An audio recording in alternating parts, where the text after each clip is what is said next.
Israel ফিলিস্তিন যুদ্ধ শুরুর পর থেকে নানান ধরনের নাটকের মঞ্চায়ন থেমে নেই। এসবের মধ্যেই আমেরিকার প্রত্যক্ষ মদদে অবরুদ্ধ গাজা উপত্যকায় আগ্রাসন চালিয়ে যাচ্ছে ইসরায়েলি দখলদার বাহিনী। তবে সম্প্রতি জানা গেল ইসরায়েল যুদ্ধ নিয়ে বেশ দোলাচলে রয়েছে। এই যুদ্ধে বর্তমানে ইসরায়েলের কাছে নেই তেমন কোনো বৈদেশিক অর্থায়ন।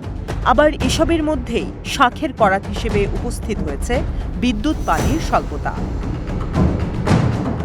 রয়টার্সের এক প্রতিবেদনে বলা হয়েছে, গাজায় আগ্রাসন চালানোর জন্য একাধিক ফ্রন্টে ইসরায়েলি দখলদার বাহিনী বিভিন্ন প্রয়োজনীয় পরিষেবার জন্য অতিরিক্ত জেনারেটর মোতায়েন করেছে, জলাধারগুলি কানায় কানায় পূর্ণ করেছে এবং সাইবার প্রতিরক্ষা ব্যবস্থা বাড়িয়েছে। এদিকে গেল অক্টোবর থেকে 4 বিদ্যুৎ কর্মী কর্মরত অবস্থায় নিহত হয়েছেন। বলা হচ্ছে, রাষ্ট্রীয় মালিকানাধীন যেসব গ্যাস এবং বিদ্যুৎ উৎপাদন কেন্দ্র রয়েছে সেগুলোর মধ্যে বেশ কয়েকটা যুদ্ধের কারণে বেশ ক্ষতিগ্রস্ত হয়েছে। এতে করে ইসরায়েলের সাধারণ মানুষের মনেও আতঙ্কের ছাপ দেখা যাচ্ছে।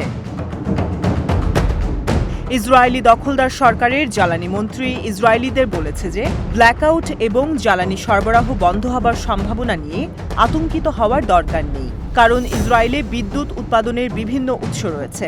তবে এই আশার বাণীতে খুব একটা কাজ হয়েছে বলে মনে হচ্ছে না, কারণ ইতিমধ্যেই সাধারণ ইসরায়েলি জনসাধারণের মনে একটা আতঙ্কের সৃষ্টি হয়েছে। কারণ বেশ কিছুদিন ধরেই ইসরায়েলে দেখা যাচ্ছে যে সামগ্রিকভাবে ইসরায়েলে পানি এবং বিদ্যুৎ ব্যবস্থাপনার কিছু দুর্বলতা আছে। আর এজন্যই বিশেষত 13 এপ্রিল, যেদিন ইসরায়েলে ইরানি ক্ষেপণাস্ত্র এবং ড্রোন হামলা হয়েছে, তারও আগে থেকেই অনেক ইসরায়েলি গৃহস্থালী জেনারেটর কিনে এবং জরুরি জিনিসপত্র মজুত করে তাদের উদ্বেগ প্রকাশ করেছে।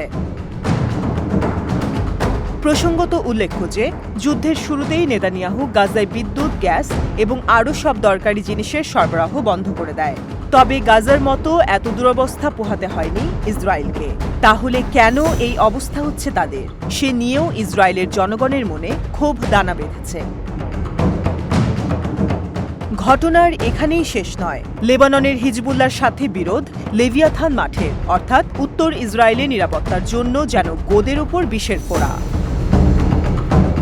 অন্যদিকে ইসরায়েলের বড় বড় শিল্পপতি এবং তাদের কর্মকর্তারা বলছেন, যুদ্ধে বিমান এবং ড্রোন ব্যবহারের ফলে বড় বড় কারখানা এবং অন্যান্য ভবনের ক্ষতি হওয়ার সমূহ সম্ভাবনা রয়েছে।